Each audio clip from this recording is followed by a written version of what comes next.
So, what's up mga Lods? Muling nagbabalik ang inyong PBA Chismis para nga magbigay ng PBA updates. Gob Delta Pineda magbibitaw na. Grabe, ang tindi na paparating na coach. At sa isa pang balita, may bibitawang star player papuntang super team. Halika't ating tatalakayin yan mga Lods. Matapos ang mapait na sinapit nitong Converge Fiber XRs ngayong Commissioner's Cup, na kung saan ay maagang nalaglag ang mga bata ni Delta Pineda, na tumapos nga na pangsyam sa PBA standings. Bago pa man magsimula ang PBA, ay usap-usapan na itong super team kuno na Converge Fiber XRs na siyang magpapataob sa SMC at MVP Group matapos nga ma-acquire itong sina Jonel Policarpio, Calvin Abueva at former TNT superstar Mikey Williams. Dagdag pa nga ang 7-foot import na si Kyler Kelly.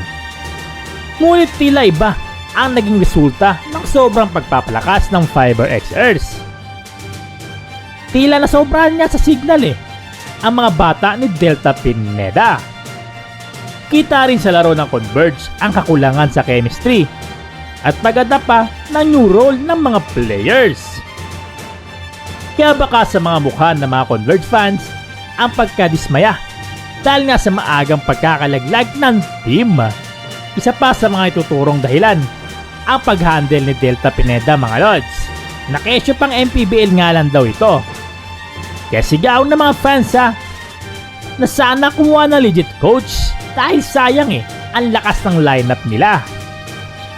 Kaya may nachismis nga tayo mga Lods na posibleng hugutin itong former Alaska Aces head coach na si Coach Alex Campton. Sounds good ito mga Lods.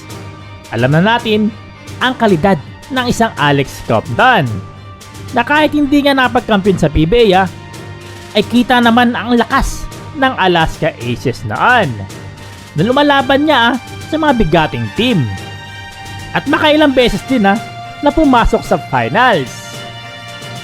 Kaya tingin ko mga Lods ay babagay itong si Campton sa Converge. Ano sa tingin nyo mga Lods? Alex Campton sa Converge or magstay na lang kaya kay Gob Delta Pineda? At ano kaya ang naging problema ng team? Comment kayo mga Lods at ating babasahin yan. At mapunta naman tayo mga Lods sa isa pang balita. Na di umano may isang superstar ang bibitawan papuntang super team. Sa ganda ng tinakbo ng PBA Commissioner's Cup ay tahimik ang mga teams na maagang na-eliminate. At ang ibang team naman ay abala sa pagpapalakas para makabawi next conference. Palitan natin mga Lods na may isang star player di umano ang handa ng bitawan ng kanyang team. Tila unti-unti nang nanumbalik ang laro nitong former star player ng TNT na si Mikey Williams. At kita na rin na bumabalik na ang kanyang shooting form. Salamat sa management ng Converge mga Lods na nagbigay sa kanya ng pangalawang pagkakataon na muling makatapak sa PBA.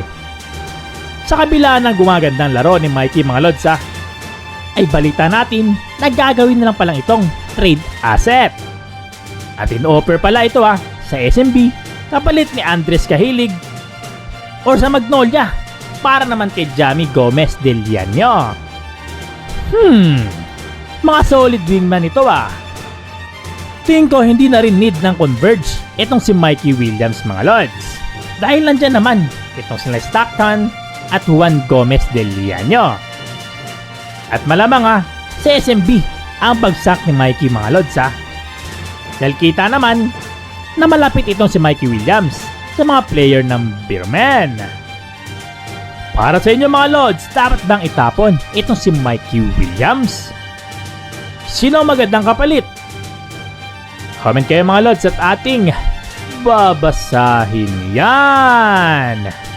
So mga lods, maraming salamat sa patuloy na pakikinig.